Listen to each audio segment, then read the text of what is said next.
Hi guys, ఇప్పుడే release event నుంచి వచ్చాము. అయితే లాస్ట్ బట్ వన్ స్పీచ్ రావడం మూలంగా అక్కడ కళ్యాణ్ గారు వెయిట్ చేస్తున్నారేమో అని చెప్పి నెక్స్ట్ కంటిన్యూగా పోస్ట్ ప్రొడక్షన్ టైర్డ్నెస్ వల్ల నా సినిమాకి పనిచేసిన కొంతమంది ఇంపార్టెంట్ పర్సన్స్ పేర్లు నేను చెప్పడం మర్చిపోయాను. అందులో ముఖ్యంగా ఫస్ట్ చెప్పాల్సింది రాజీగన్న స్క్రిప్ట్ కూడా వినకుండా డైరెక్ట్గా సెట్లోకి వచ్చింది అని చెప్పాను మొన్న. అంటే she always wanted to work with Pawan Kalyan garu. మొత్తం క్యారెక్టరేషన్ స్టోరీ అంతా చెప్పిన తర్వాత అప్పుడు తను ఫస్ట్ షాట్కి వచ్చింది. రాజీ, ఫస్ట్ హాఫ్లో you are the biggest asset to the film. మీకు కళ్యాణ్ గారికి మధ్య వచ్చే కామెడీ సీన్స్ అవన్నీ you did a marvellous job. And please, ఇందాక ఈవెంట్లో కంగారులో కళ్యాణ్ గారు నెక్స్ట్ నా తర్వాత ఆయన మాట్లాడాలి కాబట్టి ఆయన వెయిట్ చేస్తున్నారు. ఆ వెయిట్ చేస్తున్న దాంట్లో నేను యాంగ్జైటీలో త్వరగా ఫినిష్ చేయాలని చెప్పి నీ పేరు చెప్పడం మర్చిపోయాను.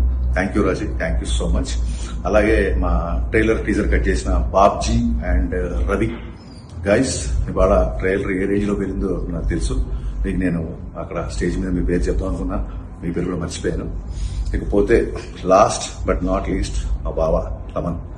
మొత్తం బ్యాక్గ్రౌండ్ వర్క్ అయిపోయింది, బ్యాక్గ్రౌండ్ స్కోర్ వర్క్ అయిపోయింది. ఇంకా సేపట్లో ఓవర్సీస్కి కంటెంట్ పంపడానికి కూడా రెడీ అవుతున్నాం.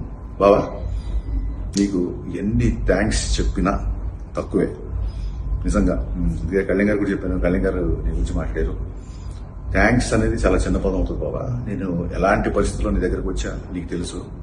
ఒక మ్యూజిక్ డైరెక్టర్గా కాకుండా నీ స్నేహితుడి నీ బావకి నువ్వు పెడుతున్న కష్టం, ఇచ్చిన టైంకి థ్యాంక్స్ సరిపోదు బావా.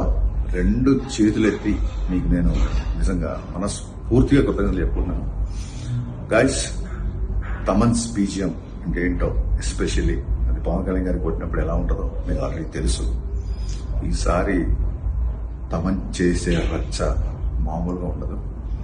కుమ్మి కుమ్మి కుమ్మి ఎరక్కొట్టేసాడు. ఇంకా మీరు మన ట్రైలర్కి చూశారు అండ్ రేపు సినిమాలో చూస్తారు.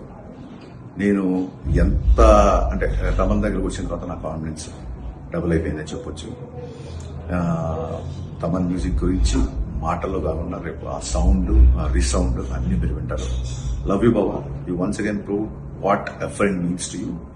And I'm definitely honoured that you are in my life. Thank you. And Thaman గురించి ఇంకొక ముఖ్య విషయం చెప్పాల్సింది ఏంటంటే, బాబా ఏవి రావట్లేదు, బిజీగా ఉన్నాడు, నువ్వన్నా రా బాబా మ్యూజిక్ డైరెక్టర్ లేకపోతే అలాగా రిలీజ్ ఈవెంట్కి అని నేను రిక్వెస్ట్ చేశాను. రిక్వెస్ట్ చేయడం ఏమంటే, ఈ సినిమాకి మ్యూజిక్ డైరెక్టర్ దేవిశ్రీ ప్రసాద్, నేను బ్యాక్గ్రౌండ్ స్కోర్ చేస్తున్నా. బ్యాక్గ్రౌండ్ స్కోర్ చేసినప్పుడు నేను అలా బ్యాక్ ఉంటాను, నన్ను ఎందుకు స్టేషన్ మీద పిలుస్తున్నావు? పైగా నువ్వు 26 ఉన్న సినిమా 19 తీసుకొచ్చావు, నాకు మ్యూజిక్ చేయడానికి టైం లేదు, ఈవెంట్కి ఎక్కడ రానున్నాడు. ఈ యొక్క మాటతో తమన్ యొక్క సంస్కారం ఎవరెస్ట్ అంత ఎత్తి దిగింది వాళ్ళు నాకు. బాబా, నువ్వు ఒకసారి అంటుంటావు కదా, లిరిక్స్ విషయంలో నీ దగ్గర నుంచి వచ్చే కంటెంట్ నేను ఇష్టపడతాను, it's new experience for me అని.